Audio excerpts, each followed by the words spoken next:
Ahojte.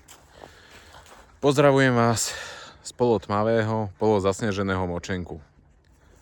Dnes je ten deň posledného tréningu pred šediváčkovým longom 2026. Na tento moment sme veľmi dlho čakali. Dnes sa len uisťujeme, či sme pripravení. Babi, pripravte sa. Vyzerajú byť, že sú pripravení. Či som pripravený aj ja, to sa ešte uvidí. Babi.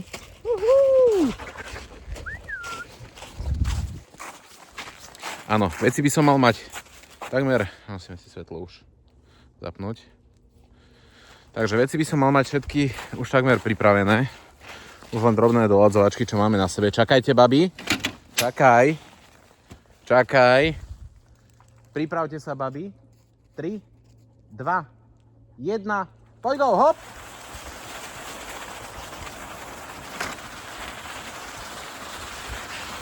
A fičí to. Babi majú z jazdy radosť. Ja takisto. Aj napriek tomu, že sme mali ťažšie obdobie v práci a dosť sme stáli, tak si myslím, že sme statočne pripravení. A hlavne nemáme zmysel to nejako odvolávať, nakoľko šediváčku v long je to petelica závod. Je to doslova veľký kultový závod, ktorému odporúčam zažiť každému jednému na vlastnej koži. U nás sa to namiesto výzvy stala... A poď vpravo. Supíš. A poď hop.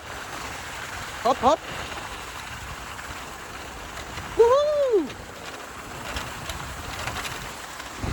U nás sa z toho stala každoročná, doslova pravidelná aktivita a dúfam, že ju dlho budeme aj opakovať.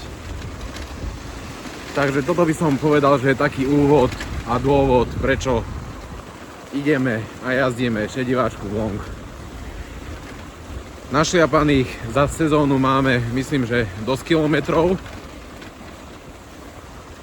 Niekde na konci videa asi zverejním koľko. Poď vpravo, poď, to je ona. Supíš. A poď doľava. To je ona. V takomto našom malebnom prostredí si trénujeme a vyzerá byť, že sme pripravení.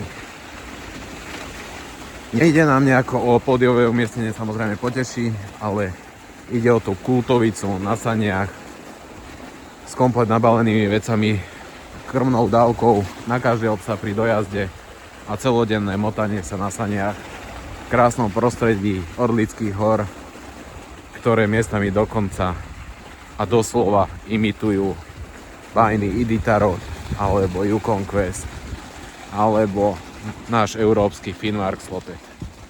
Každopádne, stojte, babi, stoj. Každopádne myslím, že sme ready a ideme si to užiť aj s našim tímom. Držte palce. Ahú.